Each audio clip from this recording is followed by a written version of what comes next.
অত্যন্ত অন্যায়, অত্যন্ত দুঃখজনক একটি হৃদয় বিদারক একটি ঘটনা ঘটছে। একটি ছোট্ট বাচ্চাকে কিভাবে হত্যা করা হয়েছে দেখেছেন। এখন এখন আমরা প্রথম থেকে বলে এসেছি যে আইনের দৃষ্টিতে কোন ব্যক্তি যদি অপরাধ করে তার শাস্তি পেতে হবে। আইনের শাসন আমরা প্রতিষ্ঠিত করতে চাই। কিন্তু প্রিয় ভাই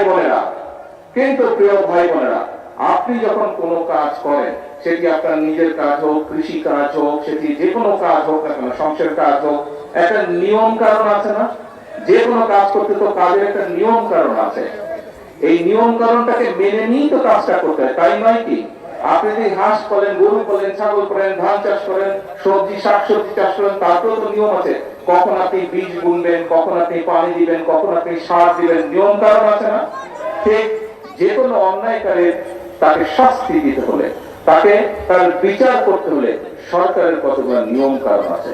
এখন আমরা খেয়াল করছি প্রিয় ভাই বোনেরা, গত কয়েকদিন ধরে কিছু সংখ্যক মানুষ, আপনারাও খেয়াল করেছেন, পত্র পত্রিকায় দেখেছেন, আপনারা রেডিও টিভিতে দেখেছেন, আপনারা কিছু সংখ্যক মানুষ একটা পরিস্থিতি তৈরি করার চেষ্টা করছে। রাস্তাঘাট বন্ধ করে দিচ্ছে, যানবাহন চলাচল বন্ধ করে দিচ্ছে, এখানে আগুন ধরাচ্ছে, ওখানে উত্তেজনা সৃষ্টি করছে। এই কাজগুলো যারা তারা করে, তাহলে আপনারা কি মনে করেন, প্রথমেই কি আইনের শাসনকে তারা বাধাগ্রস্ত করছে না? আইনকে আইনের মতন কি চলতে দিচ্ছে না। প্রিয় ভাই বোনেরা, আমরা খেয়াল করে দেখেছি যে এই যে অন্তর্বর্তীকালীন সরকার যখন ক্ষমতায় ছিল, এই 12 তারিখের নির্বাচনের আগে অন্তর্বর্তীকালীন সরকার ছিল, সেই সময় আমরা দেখেছি দেশে কয়েকটি দুঃখজনক এরকম অন্যায় ঘটেছে।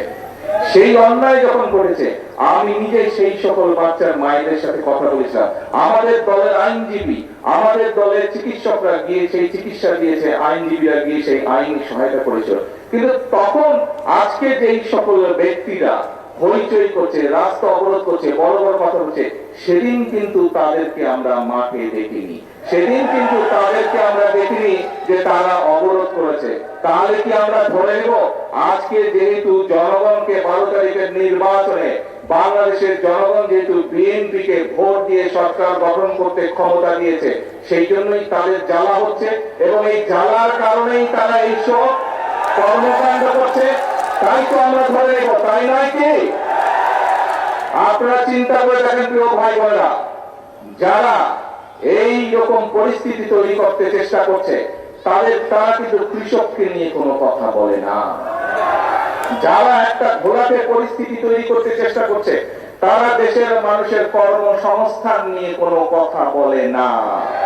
যারা এই ধরনের পরিস্থিতি তৈরি করার চেষ্টা করছে, রাস্তাঘাট বন্ধ করে দিয়ে অবরোধ করার চেষ্টা করছে, তারা কিন্তু কৃষকের খাল কাটার কথা বলে না, তারা কৃষক কার্ডের কথা বলে না।